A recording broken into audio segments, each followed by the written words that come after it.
दोस्तों मूवी की शुरुआत होती है एक टनल के अंदर से, जहां पर कुछ साइंटिस्ट एक मीटियोर और रिएक्टर की मदद से एक लाइट गेट खोलने की कोशिश करते हैं। थोड़ी देर बाद हम देखते हैं कि उस लाइट गेट से रोशनी निकलती है और उसमें से एक एलियन बाहर आता है जो दिखने में एक लिक्विड की तरह होता है और वो वहाँ मौजूद सारे साइंटिस्ट को निगल जाता है। इसके बाद आगे मूवी हमें 15 साल बाद की दिखाई जाती है। यहाँ पर एक बूढ़ा आदमी ट्रेन से सफर कर रहा होता है और उसके सामने एक काले कोट में एक लड़का बैठा होता है जिसका नाम है लिन। लिन उस बूढ़े आदमी को चोरी के एक घटना के बारे में बताता है जिसमें चोर ने म्यूजियम से एक हीरे का नेकलेस गायब कर दिया है, पर सबको लग रहा है कि ये किसी भूत का काम है क्योंकि सीसीटीवी कैमरा में वो चोर किसी भूत की तरह दिखाई दिया है। दोस्तों लिन यहाँ पर और कोई नहीं बल्कि एक प्राइवेट डिटेक्टिव है और वो बूढ़ा आदमी ही चोर होता है। इसके बाद लिन और चोर के बीच में हाथापाई होता है, फिर लिन उस चोर को पकड़ लेता है। लिन जब घर लौटता है तो उसे वहाँ पे एक लड़की मिलती है जिसका नाम शू होती है। शू 15 साल पहले खोए अपने पिता को ढूंढने के लिए लिन से मदद मांगने आई होती है। लिन को वो एक बहुत पुरानी फोटो देती है जिसमें लिखे नंबर्स की मदद से लिन एक कोऑर्डिनेट का पता लगाता है। इसके बाद लिन और शू उस कोऑर्डिनेट की मदद से एक पहाड़ी में जाते हैं जहाँ शू के पैर फिसलने की वजह से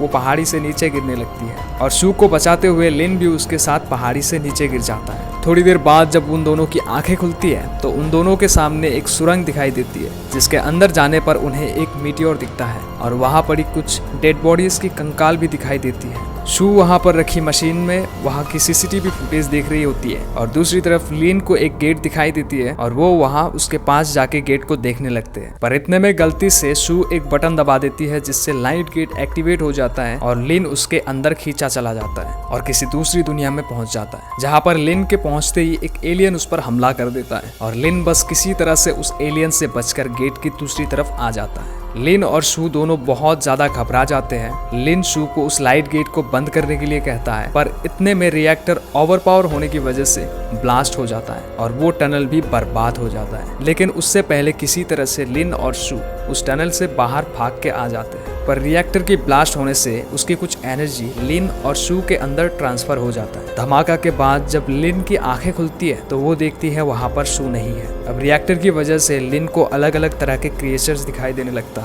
वो इंसानों को भी एलियन समझकर मारने लगता है। लिन इस पूरी घटना के बारे में सोच ही रहा होता है, तभी उसकी नज़र उस फोटो में पड़ती है जिसको शू ने उसे दिए थे। उस फोटो को जूम करने पर लिन को एक नंबर दिखाई देता है जो कि किसी कॉलोनी का नंबर है। फिर लिन उस कॉलोनी की तरफ निकल पड़ता है, पर वहां पहुंचने पर वो देखता है कि कॉलोनी पूरी तरीके से वीरान पड़ी हुई है। लिन एक घर के अंदर जाता है जहां शू के माँ बाप की पेंटिंग मिलती है उसे और साथ में कुछ केमिकल और मेडिसिन भी मिलते हैं। लिन यहाँ घर में कुछ ढूंढने की कोशिश कर रहा होता है लेकिन उसे कुछ समझ में नहीं आ रहा होता है कि कहाँ से शुरू करे। इसके बाद वो शू की पिता की तरह सोचने पर एक लाइब्रेरी में पहुँचता है जहाँ फर्श के नीचे उसे एक डायरी मिलता है। डायरी 1990 की लिखा हुआ होता है जिसमें शू के पिता ने बताया होता है कि कैसे वो एक लैब में काम किया करते थे और कैसे शू के माँ ने उन्हें इस कॉलोनी का सीक्रेट बताया जो एलियन के बारे में था। तभी अचानक लिन को कमरे में किसी की चलने की आवाज आती है। फिर उसे कोई एलियन जैसा जीव नजर आता है जो उस पर हमला करके उसे बेहोश कर देता है। सुबह उठने पर लिन देखता है कि शू भी वहीं पर है और उसका डायरी उसके पास नहीं है। शू से पूछने पर बोलती है कि उसे इस बारे में कुछ भी नहीं पता,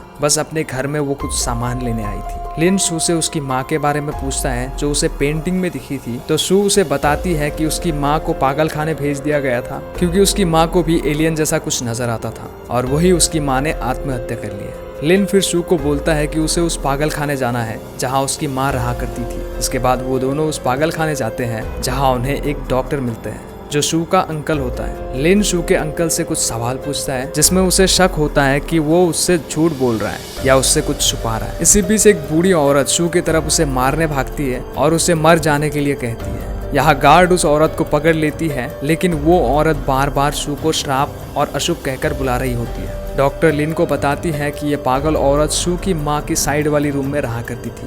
रात होने पर लिन उस पागल खाने में छुपकर दोबारा आता है, वही उसे शू भी मिलती है। तब वो शू को बताता है कि उसे शक है कि डॉक्टर ने उनसे कुछ छुपाया है, इसीलिए वो यहाँ उस मेंटल लेडी से मिलने आया है जो शू के माँ की साइड वाली रूम पर रहा करती थी।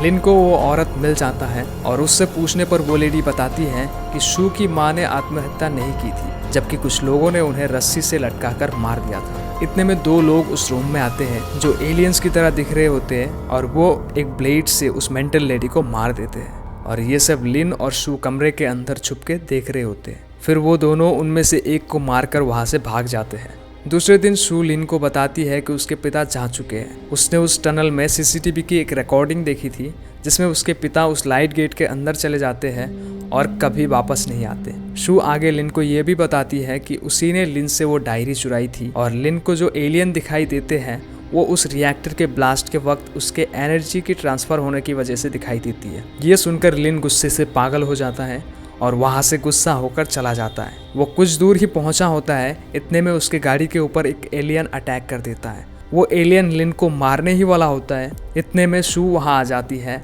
और अपनी कार से उस एलियन को उड़ा देती है। दोस्तों यहाँ मूवी में उस रिएक्टर की एनर्जी लिन और शू दोनों में ही ट्रांसफर हुआ था, जिसकी वजह से उन दोनों को ही एलियंस दिखाई देती है। शू लिन को वापस घर ले जाती है और उसे बताती है कि उसके पिता की डायरी में लिखा था कि इस कॉलोनी में एक दूसरा लाइट गेट भी है जिसकी मदद से शायद वो दोनों ठीक हो सकते हैं। इसके बाद वो दोनों उस गेट को ढूंढने निकल पड़ते हैं जिसकी रक्षा बहुत पुराने समय से वहाँ के कुछ प्रीस्ट लोग कर रहे होते हैं। उनके साथ लड़ाई करते वक्त लिन को पता चलता है कि वो जो मेंटल हॉस्पिटल का डॉक्टर यानी शू का अंकल था वो भी इसी समुदाय का एक रक्षक है। लिन और शू उस लाइट गेट के पास पहुंचकर उसे एक्टिवेट करने की कोशिश करते हैं पर वो एक्टिवेट नहीं होता और इतने में उनके सामने एक प्रीस्ट आ जाता है जो उन्हें बताता है कि इस गेट की वजह से लोग पागल हो रहे हैं और मर रहे हैं। इन लोगों ने शू की माँ को इसीलिए मारा था क्योंकि उसकी माँ ने अपनी पति को इस कॉलोनी की रहस्य के बारे में सब कुछ बता दिया था।